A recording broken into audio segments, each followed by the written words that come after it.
আজকে তোমাদের জন্য অঙ্কের একটা প্র্যাকটিস সেট নিয়ে আসছি। তো এটা ডাব্লিউপি কেপি যত রাজ্যের যত চাকরি আছে বা কেন্দ্রের ক্ষেত্রে যত চাকরি আছে সেই ক্ষেত্রে তোমরা এই ধরনের অঙ্ক পেয়ে থাকবে। তো এটা ইম্পর্টেন্ট অঙ্ক আছে অনেক, তোমরা শেষ অবধি দেখতে থাকো। দেখো এখানে প্রথম অঙ্ক কি বলছে, একটি 150 মিটার দীর্ঘ ট্রেন একটি পোস্টকে 15 সেকেন্ডে এবং বিপরীত দিক থেকে আসা একই দৈর্ঘ্যের একটি ট্রেনকে 12 সেকেন্ডে অতিক্রম করে। দ্বিতীয় ট্রেনটির গতিবেগ কী হবে? তো প্রথম ট্রেনটির গতিবেগ প্রথমে বের করে নেই। এখানে বলছে 150 মিটার ট্রেনের দৈর্ঘ্য সময় পার হয় হচ্ছে 15 সেকেন্ডে। একটা পোস্টকে পার হওয়া মানে নিজের দৈর্ঘ্য অতিক্রম করা, তো নিজের দৈর্ঘ্য অতিক্রম করা মানেই ওটাই ট্রেনের গতিবেগ আসবে কত, 150/15। এটা যদি ক্যালকুলেশন করি 10 মিটার পার সেকেন্ড, এটাকে এমনই রেখে দাও। এবার বিপরীত দিক থেকে আসা যখন ট্রেন হবে তখন 150 মিটার এর দৈর্ঘ্য, বিপরীত দিক থেকে আসা ট্রেনের দৈর্ঘ্য 150 মিটার, তাহলে 150 কত হবে 300। এই 300 মিটার পার হয় কত সেকেন্ডে? একে অপরকে পার হয় 12 সেকেন্ডে।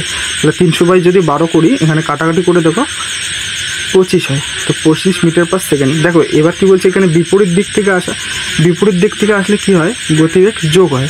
তো এখানে যোগ করার ফলে উত্তরটা আসছে আমার 25। যেহেতু আগের একটা ট্রেনের গতিবেগ দেওয়া আছে 10, মানে বের করে নিছি, তো আর একটা ট্রেনের গতিবেগ কী হবে, 25 - 10 কত হবে, 15 মিটার পার সেকেন্ড। এবার এখানে দেখো তোমাদের উত্তর আছে সব কিমি পার ঘন্টায়। তো কী করবে, এই 15 মিটার পার সেকেন্ডকে কী করবে, 18/5 দিয়ে গুণ করে দেবে। 3 × 5 = 15, 3 থাকলো, 3 × 18 = 54। তো 54 কিমি পার ঘন্টা হবে উত্তর, অপশন ডি। 2 নম্বর অঙ্ক, 300 মিটার দীর্ঘ একটি ট্রেন একটি প্ল্যাটফর্মকে 39 সেকেন্ডে এবং একটি সিগন্যাল পোস্টকে 18 সেকেন্ডে অতিক্রম করে। প্ল্যাটফর্মের দৈর্ঘ্য কত হবে? তো সিগন্যাল পোস্ট পার হওয়া মানে 300 মিটার দৈর্ঘ্যের যে ট্রেনটা আছে সেটা 18 সেকেন্ডে সিগন্যাল পোস্ট পার হওয়া মানে নিজের দৈর্ঘ্য অতিক্রম করা। এখান থেকে আমরা বলতে পারি যে 18 সেকেন্ডে 300 মিটার যায়। তো এবার এখান থেকে যদি আমরা 39 বের করি, বের করে যদি ট্রেনের দৈর্ঘ্যটা বাদ দিয়ে দিই তাহলে প্ল্যাটফর্মের দৈর্ঘ্য পেয়ে যাবো। তো 39 কত হবে, 300 × 39/18। 3 দিয়ে এটা কাটলে হচ্ছে 13, 3 দিয়ে এটা কাটলে 6, 6 দিয়ে এটা কাটলে 50 হবে। 5 × 13 = 65, মানে হচ্ছে 650। এটার থেকে ট্রেনের দৈর্ঘ্য 300 বাদ দিয়ে দাও, কত পাওয়া যাবে, 350। এটা হচ্ছে প্ল্যাটফর্মের দৈর্ঘ্য, অপশান সি। এবারে দেখো 3 নম্বর কী বলছে, একটি নৌকা স্রোতের অনুকূলে 2 কিমি দূরবর্তী কোনো স্থানে গিয়ে প্রতিকূলে ফিরে আসতে মোট 30 মিনিট সময় লাগে। স্রোতের বেগ 3 কিমি পার ঘন্টা হলে স্থির জলে নৌকার গতিবেগ কত হবে? তো এটার জন্য তোমরা কী করবে, দেখো যদি ক্যালকুলেশন করো তাহলে অনেক বড় হবে। তো প্রথমে কী করবে, তোমরা এটাকে সাজায় নেবে। কীভাবে সাজাবে, যে দূরত্ব বাই স্পিড হচ্ছে কি, নৌকাটা তোমরা এক্স ধরে নিলে, প্লাস হচ্ছে 3, তাহলে এটা অনুকূলে পাওয়া গেল, প্লাস দূরত্ব বাই x - 3, এটা হচ্ছে প্রতিকূলে। তো অনুকূলে দূরত্ব বাই স্পিড করলে সময় পাবো, প্রতিকূলে দূরত্ব বাই স্পিড করলে সময় পাবো। এই সময়টা বলছে 30 মিনিট, মানে 30/60 সেকেন্ড। ঠিক আছে, 30/60 ঘন্টা। তো এবার তোমরা যদি এটাকে ব্যাক ক্যালকুলেশন করো তাহলে উত্তর পেয়ে যাবে। ঠিক আছে, এটা হচ্ছে কত হবে, হাফ হবে। এখানে দেখো প্রথম অপশান কী আছে, 9। এখানে যদি করি 9 + 3 কত হবে, 12, 2/12 প্লাস 2/9 থেকে 3 গেলে 6। এখানে যদি ক্যালকুলেশন করি, কাটাকাটি করলাম না, আগেই লসও করে দিই 12। এখানে তাহলে হবে 4 + 2, তাহলে 6/12 আসবে। এটা কাটাকাটি করে দেখো 2, মানে 1/2 আসলো। তো এটা 1/2 আসলেই উত্তর হয়ে যায়। তো বেশি অপশান টেস্ট করতে হলেও না, এটাতে আমার আইডিয়া ছিল, তো এটাতেই হয়ে গেল, অপশান এ। অপশান টেস্ট করবে, এটাই বেটার হবে, ক্যালকুলেশন করবে না, দ্বিঘাত সমীকরণ আসবে তো অনেক বড় হয়ে যাবে। 4 নম্বর কী বলছে, স্থির জলে এক ব্যক্তি ঘন্টায় 10 কিমি বেগে সাঁতার কাটতে পারে, কিন্তু স্রোতের প্রতিকূলে একই দূরত্ব অতিক্রম করতে সে 5 গুণ সময় লাগে। নদীতে স্রোতের বেগ কত হবে? তো এখান থেকে স্থির জলে নৌকার বেগ, এটা হচ্ছে ব্যক্তির বেগ বলতে আমরা এটাকে নৌকার বেগ ধরে নেব, NS। এটা হচ্ছে কত, 10 কিমি পার ঘন্টা। এবার বলছে স্রোতের প্রতিকূলে ওই দূরত্ব যেতে 5 গুণ সময় বেশি লাগে, তাহলে প্রতিকূলে স্পিডটা আমরা কী ধরবো, একই দূরত্ব মানে 10 কিমি বাই 5 গুণ সময়, মানে 5 লিখলাম, তাহলে কত করবো, 2 কিমি পার ঘন্টা। আমরা সূত্র কি জানি, সূত্র জানি হচ্ছে প্রতিকূলের স্পিড সমান নৌকার স্পিড মাইনাস স্রোতের স্পিড। তো প্রতিকূলের স্পিড বের করলাম 2, নৌকার স্পিড হচ্ছে 10, তাহলে স্রোতের স্পিড কত বের করতে হবে। ঠিক আছে, তো স্রোতের স্পিড এই দিকে নিয়ে আসলাম, 10 - 2 করলে কত হচ্ছে 8। স্রোতের গতিবেগ হবে 8 কিমি পার ঘন্টা, অপশান বি। 5 নম্বর কী বলছে, কোনো পরীক্ষায় পরীক্ষার্থীদের 85% ইংরেজিতে এবং 80% অঙ্কে পাস করেছে। যদি উভয় বিষয়ে 10% ফেল করে তবে শতকরা কতজন উভয় বিষয়ে পাস করে? তো এটার জন্য কী করবে, সিঙ্গেল সাবজেক্ট প্রথমে যোগ করে নেবে, 85 আর 80 যোগ করলে কত হচ্ছে 5, 165। এবার দেখো সিঙ্গেল সাবজেক্টে কী হয়েছে, পাস আছে, তো উভয় বিষয়ে কী হয়েছে, ফেল আছে। তো কি আমি একটা সূত্র এখানে শিখেছি যে পাস থেকে এটা যদি উভয় বিষয়ে ফেল হয় তাহলে এটা যোগ হয়, যোগ 10 করে দেওয়া কত হবে, 175। এটা আমরা এতক্ষণ থেকে কী পেলাম, পাস পেলাম, ঠিক আছে, সরি হ্যাঁ টোটালটা পাসই পেলাম। এখান থেকে কী বলছে, উভয় বিষয়ে পাস বের করতে বলছে, এখান থেকে শুধু 100টা মাইনাস করে দাও, কত হবে, 75। তো উত্তর হয়ে যাবে 75%, অপশান এ। 6 নম্বর কী বলছে, 5 টাকায় 6টি লেবু কিনে 3 টাকায় 4টি হিসেবে বিক্রি করলে শতকরা লাভ বা ক্ষতির হার কত হবে। তো এখান থেকে প্রথমে সিপি আর এসপিটা বের করে নিচ্ছি। দেখো এখানে সিপি হবে কি, সিপি হবে একটির মূল্য বের করবো, তো 5/6, আর এসপিও একটির মূল্য বের করবো, সেটা হচ্ছে 3/4। আমরা সূত্র কি জানি, SP by CP into 100 minus 100। তো এটা বসে ক্যালকুলেশন করে দেখি, এসপি কত আছে, 3/4 বাই 5/6 ইন্টু 100 মাইনাস 100। তো এটা আমরা যদি মাইনাসে পাই তাহলে ক্ষতি হবে, যদি প্লাসে পাই তাহলে লাভ হবে। এখানে কত হয় দেখো, 3 6 18 বাই 4 5 20 ইন্টু 100 মাইনাস 100, ঠিক আছে। 20 দিয়ে এটা কাটলে হচ্ছে কত, 5 5 18 90, 90 মাইনাস 100 মানে এখানে পাবো -10, ঠিক আছে। -10 যেহেতু পেলাম, তো মাইনাস আছে তাহলে এটা ক্ষতি হবে, তো অবশ্যই হবে অপশান এ, 10% ক্ষতি। 7 নম্বর কী বলছে, একই সরল সুদের হারে কোনো আসল, এটা বাংলাতেই আছে, 4 বছরের সুদে আসলে 1056 টাকা এবং 7 বছরে 1248 টাকা হয়, সুদের হার কত। তো এখান থেকে আমরা লিখতে পারি, দেখো 7 বছরে 1248, 4 বছরে 1056। তো এখান থেকে আমরা বের করতে পারি 3 বছরের সুদ, শুধু সুদ, এটা বিয়োগ করলে কত হবে, 192 টাকা। বিয়োগ করে দেখো এখানে 192 হবে। তো এখান থেকে 1 বছর বের করতে পারি, তো আমরা এখান থেকে প্রথমে 4 বছরটা বের করে নিই, ঠিক আছে। 4 বছরে কত হবে তাহলে, 192 ইন্টু 4/3, 3 দিয়ে এটা কাটলে 3 6 18, 3 4 12, 64 2 128, 256। তো 4 বছরের সুদ হচ্ছে 256। তো 256 যদি আমি এখান থেকে বাদ দিয়ে দিই তাহলে আসলটা পাবো, আসল কত পাবো, 1056 মাইনাস 256 সমান 800। আসল হচ্ছে 800। এখান থেকে আমাদের বের করতে বলছে সুদের হার। সুদের হার বের করার সূত্র কি, আর সমান আই বলতে আমরা 4 বছরেরটাই নিয়ে নিই, 256 ইন্টু 100 বাই আসল হচ্ছে 800 ইন্টু সময় হচ্ছে 4 বছর। 0 0 কাটলাম, 8 দিয়ে এটাকে কাটলে কত হচ্ছে, 3 8 24, 8 2 16, এটা কাটলে 4 8 32। তাহলে আর এর মান কত পেলাম, 8%। উত্তর হবে 8%, অপশান ডি, ঠিক আছে। 8 নম্বর কী বলছে, 20 জন লোক দৈনিক 6 ঘন্টা কাজ করে একটি কাজ 18 দিনে সম্পূর্ণ করতে পারে। 15 জন লোক দৈনিক কত ঘন্টা কাজ করে 12 দিনে কাজটি শেষ করতে পারবে। তো এটা সূত্র আমরা কী লিখবো, M1 D1 T1 সমান সমান M2 D2 T2। এখানে কী বের করতে বলছে, কত ঘন্টা, মানে T2টা বের করতে বলছে, বাকি সব মান দেওয়া আছে। M1 এর মান হচ্ছে 20 ইন্টু D1 হচ্ছে 18 ইন্টু T1 হচ্ছে 6 সমান সমান M2 দেওয়া আছে 15, D2 দেওয়া আছে 12, T2টা বের করতে হবে। এখানে দেখো 6 দিয়ে 12 কাটলে 2, 5 দিয়ে এটা কাটলে 3 হচ্ছে, 5 দিয়ে এটা কাটলে 4, এই 3 দিয়ে এটাকে কাটলে হচ্ছে 3 6 18, আবার এই 2 দিয়ে 6কে কাটলে হচ্ছে 3। তাহলে T2 সমান সমান কত পেলাম, 3 4 12। তো 12 উত্তর হয়ে যাবে অপশান সি। 9 নম্বর, খাঁটি দুধের দাম 15.5 টাকা লিটার, এরূপ 56 লিটার খাঁটি দুধের সাথে কত লিটার জল মেশালে মিশ্রিত দুধের দাম 14 টাকা লিটার হবে। তো এটার জন্য কী করবে, 15.5 ইন্টু কত লিটার, 56 বাই কত টাকা বিক্রি করবে, 14, দশমিক তুলে এখানে লিখলাম 10, 3 14 4 14 56, এটাকে 2 দিয়ে কাটলে 2, এটাকে 2 দিয়ে কাটলে 5, 5 দিয়ে এটা কাটলে 3 5 15, 5 1 5, 31 দুগুণ হবে 62। ছিল কত লিটার, 56, 62 থেকে 56 বাদ দিয়ে দিই, কত হবে 6। তো উত্তর হবে 6 লিটার, অপশান ডি। এবার দেখো 10 নম্বর কী বলছে, এক ব্যক্তি 10 টাকা কেজি দরে 200 কেজি নুন কেনে 80 কেজি নুন 20% লাভে এবং বাকি নুন প্রতি কেজি কত টাকা দরে বিক্রি করলে মোটের উপর 30% লাভ হয়। এবার দেখো এখানে 80 কেজি নুন কতটুকু দরে বিক্রি করছে, 20% লাভে। তাহলে 80 ইন্টু 10 টাকা দরে কিনছিল, বিক্রি করবে 20% লাভে, মানে হচ্ছে 120/100, 0 0 কাটা, 8 12 96, মানে 960 টাকা বিক্রি করা শেষ জলটি। ওভারঅল কত বিক্রি করতে হবে, 200 কেজি কিনছিল 10 টাকা করে, বিক্রি করতে হবে 30% লাভ, মানে 130/100, 2 0 কাটলাম, 13 2 26, মানে 2600 টাকা বিক্রি করতে হবে। তার মধ্যে বিক্রি করা শেষ 960, তাহলে বাকিটা কত বিক্রি করতে হবে, 0 4 1640 টাকা। কত কেজি? 80 কেজি বিক্রি করা শেষ, 120 কেজি। তো 120 দিয়ে ভাগ করে দিই, 0 0 কাটা, 4 দিয়ে এটা কাটলে 3, 4 দিয়ে এটা কাটলে 4 4 16, 4 1 4, মানে আসলো 41/3। এটাকে যদি ভাগ করে আসবে 3 13 39, 13 × 2/3। এটা হচ্ছে উত্তর, অপশান এ। 11 নম্বর, অমিত বাবু তার 12 বছর ও 15 বছর বয়সের 2 মেয়ের নামে মোট 29,000 টাকা ব্যাংকে এমনভাবে রাখেন যে 18 বছর বয়স হলে 10% সুদের হারে তারা সুদে আসলে একই টাকা পাবেন। বড় মেয়ের জন্য কত টাকা রাখেন? তো এখানে দেখো, বড় মেয়ে ছোটো মেয়ে পরের কথা। আমরা বড় মেয়ের জন্য এটা মনে রাখবো যে বড় মেয়ের জন্য বেশি টাকা রাখে, ছোটো মেয়ের জন্য কম টাকা রাখে। এই কারণ বড় মেয়ে 15 বছর বয়স, 3 বছর খাটবে, তাহলে সময় কম লাগবে, সেহেতু বেশি টাকা মূলধন রাখতে হবে। ছোটো মেয়ের ক্ষেত্রে সময় বেশি যেহেতু, তাই কম টাকাতেই বেশি সুদ পাওয়া যাবে। তো এখানে দেখো উল্টি করবে না, তো কি করবে দেখো, ছোটো মেয়ের জন্য কত বছর খাটবে, 12 আর 18 ডিফারেন্স হচ্ছে 6 বছর। তো ছোটো মেয়ের জন্য 6 বছর খাটবে, আমরা ধরলাম আসলে 100, ছোটো মেয়ের জন্য খাটবে 6 বছর, সুদের হার হচ্ছে 10%, ঠিক আছে। তো এটা ক্যালকুলেশন করলে কত হবে, 160 বড় মেয়ের বেলা কী হবে, 100 তো থাকবেই, প্লাস 15 থেকে 18 3 বছর ইন্টু সুদের হার 10%, কত হবে, এটা যোগ করলে 130।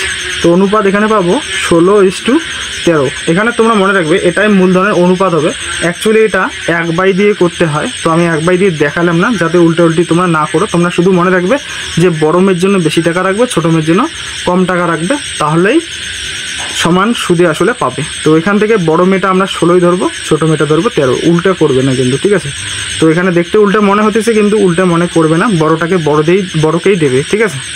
তো টোটাল টাকা হচ্ছে কত, 29,000 ইন্টু বড় মেয়ের জন্য আমি কি বলছি, বড় অনুপাত 16 এটা যোগ করলে হচ্ছে 29, কাটাকাটি করলে 1000 থাকবে, সমান 16,000। তো বড় মেয়ের জন্য কত টাকা রাখছে, 16,000 টাকা, অপশান এ।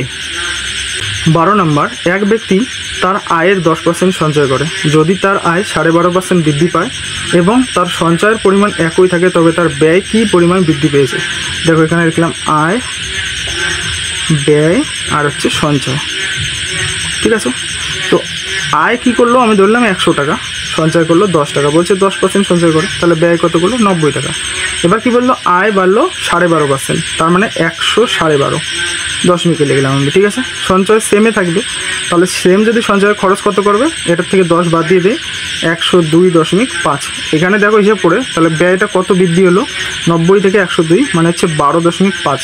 কত টাকায় বৃদ্ধি হলো, 90 টাকায় বৃদ্ধি হলো 12.5। এখান থেকে কী বের করতে বলছে, পার্সেন্টেজ বের করতে বলছে, তাই 100% দিয়ে গুণ করে দেবে। এটার জন্য নিচে আসবে একটা 10, এই 0 0 0 0 কাটা, তাহলে কত আসবে, 125/9। এটাকে যদি ভাগ করি, 9 1 9 থাকবে এখানে 3 35, 3 9 27, থাকলে হচ্ছে 8 8/9, 13 × 8/9%, অপশান বি। 13 নম্বর, একটি ট্রেন 45 কিমি বেগে হাওড়া থেকে বর্ধমান যায়, পরে গড়ে 36 কিমি বেগে ফিরে আসে। যাই হোক, পরে এটা গড়ে হবে না, পরে 36 কিমি বেগে ফিরে আসে, যাতায়াতে ট্রেনটির গড় গতিবেগ কী হবে? তো গড় গতিবেগের সূত্র কি, যেহেতু যাওয়া আসা সেম ডিস্টেন্স হলে সূত্র বসাবে 2xy/x + y। তো এখানে কী হবে, 2 × x হচ্ছে 45, y হচ্ছে 36, আর 45 36 যোগ করলে কত হচ্ছে 81, 9 দিয়ে এটা কাটলে 5, 9 দিয়ে এটা কাটলে 9, 4 9 36, 4 5 20, 20 2 40, উত্তর হবে 40 কিমি/ঘন্টা, অপশান বি। 14 নম্বর অঙ্ক কী বলছে, এ ও বি দুটি পাত্রে দুধ ও জলের অনুপাত 4:3 এবং 2:3। পাত্র দুটির থেকে কি অনুপাতে তরল মেশালে নতুন পাত্রটি অর্ধেক দুধ ও অর্ধেক জল থাকবে, মানে 1:1 হবে, অর্ধেক দুধ অর্ধেক জল বলতে 1:1। তো এটা তোমরা এলিগেশন করে করবে, কীভাবে করবে, এ থাকলে ওটা, বি থাকলে ওটা। তো এর প্রথম অংশের আনুপাতিক ভাগার কত হচ্ছে 4/7, আর বি এর প্রথম অংশের আনুপাতিক ভাগার হচ্ছে 2/5। আর এখান থেকে 1:1 বললাম, এখান থেকে নেবে প্রথম অংশের আনুপাতিক ভাগার 1/2। এবার এটা ডিফারেন্স বের করবে। এটা ডিফারেন্স কত হবে, দেখো একবারে করে দিচ্ছি, মাইনাস আসলে কোনো সমস্যা নেই, শুধু সংখ্যাটা নিব, মাইনাসটা নিব না, ঠিক আছে। তাহলে 5 2 10 আসলো নিচে, এখানে আসবে 2 2 4 -5 = এটার আসবে কত, 7 2 14, এখানে হচ্ছে 4 2 8 -7 1 7। তাহলে এখান থেকে পাবো -1/10 = 1/14। আচ্ছা, এটা আমি উপরে লিখছি, হ্যাঁ উপরে লিখলাম, তো মাইনাস লিখবো না, তাহলে কি লিখবো, 1/10 = 1/14। এটাকে কোনাকুনি গুণ করলে 14:10, তার মানে পাবো 7:5। উত্তর হবে 7:5, অপশান ডি। 15 নাম্বার, কিছু টাকা 2 বছরের সমূল চক্রবৃদ্ধি 169 টাকা হলে সুদের হার কত? তো এটা কী করবেন, যেহেতু সুদ আসল দেওয়া আছে, আসল বের করতে বলছে, তাই উল্টোটা লিখে দেবে, তাহলেই হবে। উপরে ইন্টু 100/104, কয় বছর বলছে? 2 বছর, তাই 2 বার 100/104। এটাকে 4 দিয়ে কাটলে হচ্ছে 25, এটাকে 4 দিয়ে কাটলে 26, এটাকেও তাই 25, 26। 13 দিয়ে এটা কাটলে 2, 13 দিয়ে এটা কাটলে 13, 13 দিয়ে এটা কাটলে 2, তার মানে এখানে কত পাবো? 625, 25 গুণ করলে 625/2×4। এটাকে যদি ভাগ করি কত পাবো? 156.25, মানে উত্তর হচ্ছে অপশান এ। 16 নাম্বার, যদি দুটি সংখ্যার অনুপাত 2:3 এবং সংখ্যা দুটির গসাগু ও লসাগুর গুণফল, মানে লসাগু গসাগু গুণফল মানে সংখ্যা দুটির গুণফল এত হয়, তাহলে সংখ্যা দুটি কী হবে? তো এখান থেকে প্রথমে আমরা গসাগুটা বের করবো। গসাগু কী হবে? সংখ্যা দুটির গুণফল 38400 বাই অনুপাতের গুণফল 2×3, এটা যদি রুট করি তাহলে আমরা গসাগু পাবো। তো এটা কাটাকাটি করি, কাটাকাটি করলে কত হবে? 2 দিয়ে কাটলে কত হচ্ছে? 192। আবার এটাকে যদি আমরা 3 দিয়ে কাটি কত হবে? 3, 6, 18, 64, দুটো করে শূন্য আছে, ঠিক আছে। তো এটা কত পাবো? 2√64 পরে 2টা শূন্য, তার মানে যে 64 জন্য 8 আসবে, 2টা শূন্যের জন্য 1টা শূন্য।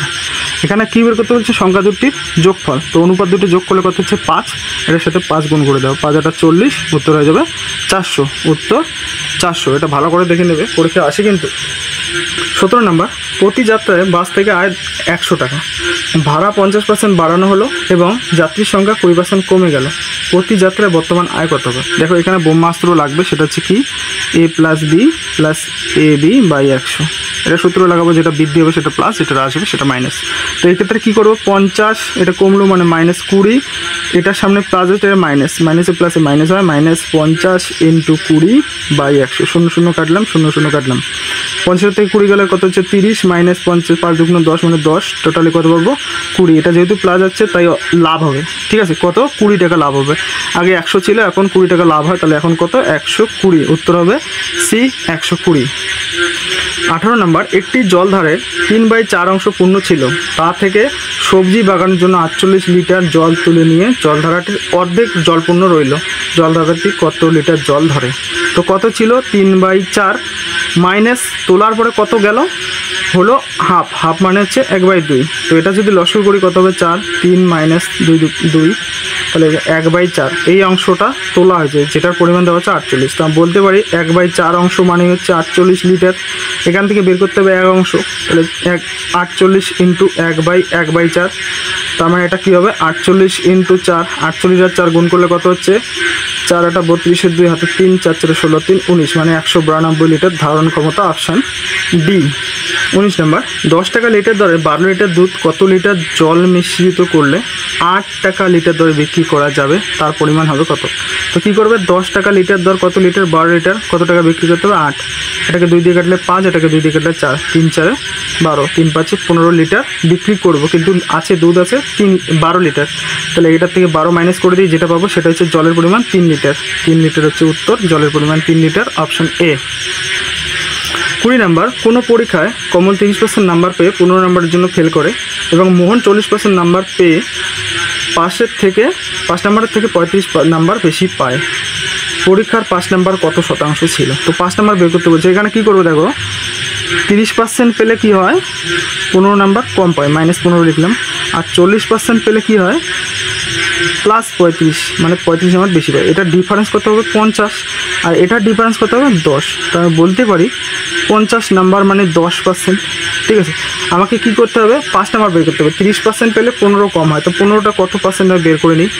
50-এ যদি 10% হয়, 15 কত হবে? 10 × 15/50, 0 0 কাটা, 3 5 15, কত? 3%। দেখো 3%, 30% পেলে 15 নাম্বার কম হয়, মানে 3% কম হয়। 30 আর 3 কত হবে? 33, তাহলে উত্তর হবে 33% হচ্ছে 5 নাম্বার, অপশান এ। 21 নম্বর, একটি বাক্সে 1 টাকার মুদ্রা, 50 পয়সার মুদ্রা, 25 পয়সার মুদ্রা মিলিয়ে মোট 378টি মুদ্রা রয়েছে। তাদের মূল্যের অনুপাত আছে। এখানে দেখো সংখ্যার অনুপাত দেওয়া আছে, এখানে দেওয়া আছে মূল্যের অনুপাত। সংখ্যা দেওয়া আছে, মূল্যের অনুপাত, তো অবশ্যই আমার সংখ্যার অনুপাতটাই আনতে হবে। বাক্সে 25 পয়সার সংখ্যা বের করতে বলছে। মূল্যের অনুপাত কত হচ্ছে? 13:11:7। সংখ্যার অনুপাত যদি আনি, 13 টাকা আছে 1 টাকা ডলার বা 1 টাকা কয়েন, তো কয়টি হবে? 13 টাকায় আছে 13টি কয়েন আছে। 11 টাকা আছে 50 পয়সার কয়েন, তো 11 টাকায় 50 পয়সা কয়েন হলে কয়টি 50 পয়সার কয়েন হবে? 11 দুগুণ 22, যেহেতু 1 টাকায় 2টি করে হয়। আর 60 টাকা আছে 25 পয়সার কয়েন, 25 পয়সার কয়েন 1 টাকা 4টি করে হয়, তাহলে এখানে 4 7 28 হবে। এখান থেকে বের করতে বলছে 25 পয়সা মানে 28-এর যেটা থাকবে সেটা। টোটাল হচ্ছে কত? 3 7 8 ইন্টু 28 বের করতে বলছে, তাই উপরে 28 আর এটা যোগ করলে কত? 28 বাইর হচ্ছে 50, 50 হচ্ছে 63, 63 দিয়ে এটা কাটলে কত হচ্ছে? 6 63 378, আর 6 28 গুণ করলে কত হচ্ছে? 6 48-এর 8 হাতে থাকলো 4, 6 দুগুণ 12 4 16, মানে উত্তর হবে 168, অপশন সি। 22 নম্বর, যদি কোনো কর্মচারীর মাসিক বেতন 2/3% বেড়ে যায় তাহলে 72 টাকা বেশি পায়। তার মাসিক আয় কত? তো এটা 2/3 যেটা আছে, এটাকে যদি আমরা ভগ্নাংশে ভাঙায় নেই তাহলে কত আসবে? 3 দুগুণ 6 দিয়ে 8, 8/3, এটা মানে দেওয়া আছে 72। এখান থেকে 100%টা বের করতে হবে, ঠিক আছে? তাহলে 72 ইন্টু 100/8/3 আসবে, ওটাকে উপরে লিখবো, ঠিক আছে? 8 নং 72 আর 3 নং 27, 3 নং 27-এর পরে 2 শূন্য 100, তো কত হবে? 2700 টাকা, অপশন সি।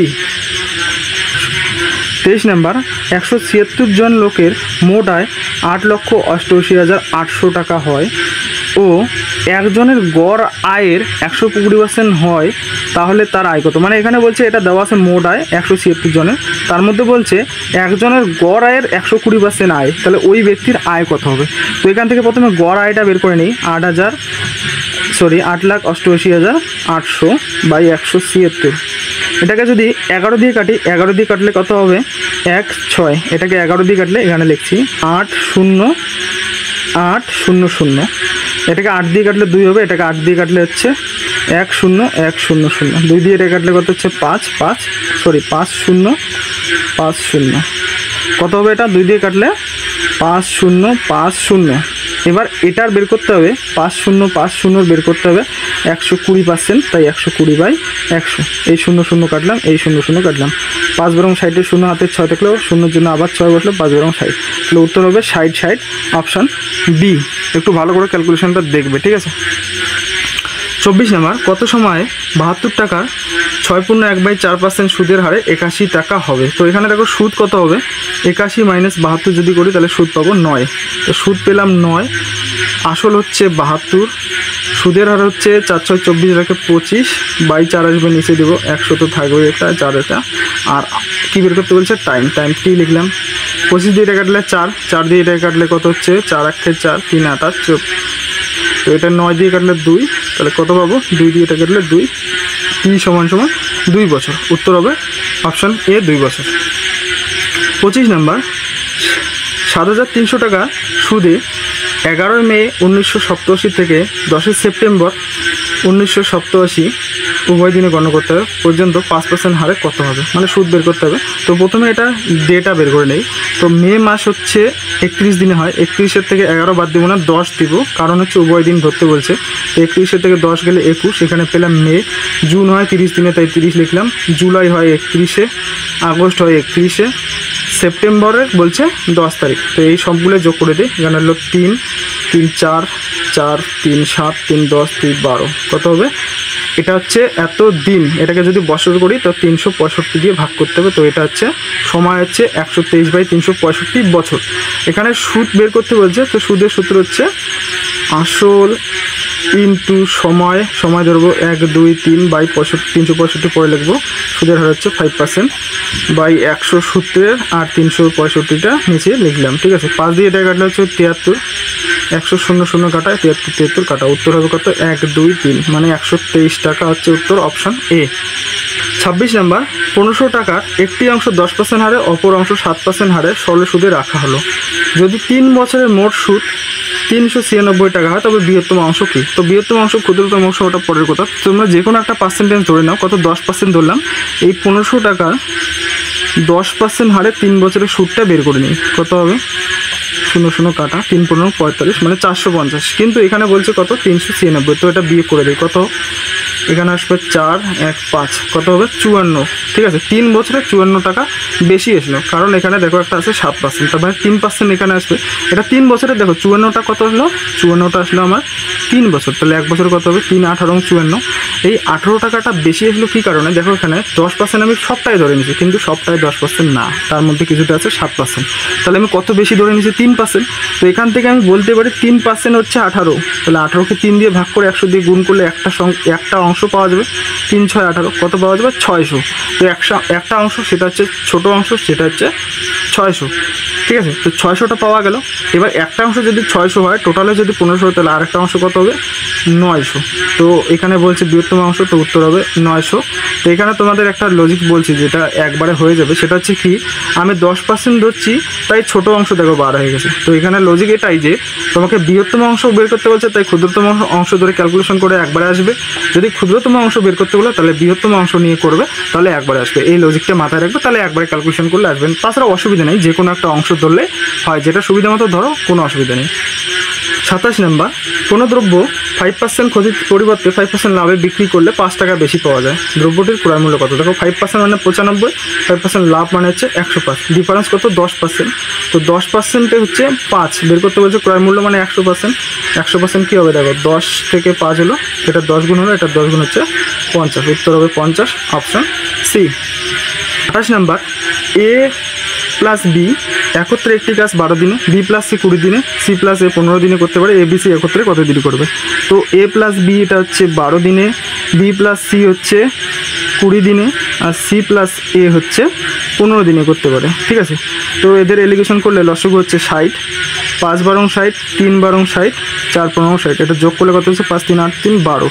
তাহলে আমি বলতে পারি, দেখো এটা সম্পূর্ণটা যদি যোগ করি, তাহলে এখানে পাবো 2a plus B plus C. ভালো করে দেখো, এখানে দুইটা বি 2টা সি আছে। ঠিক আছে, এটা কত হবে? 60/12, মানে 5 দিনে।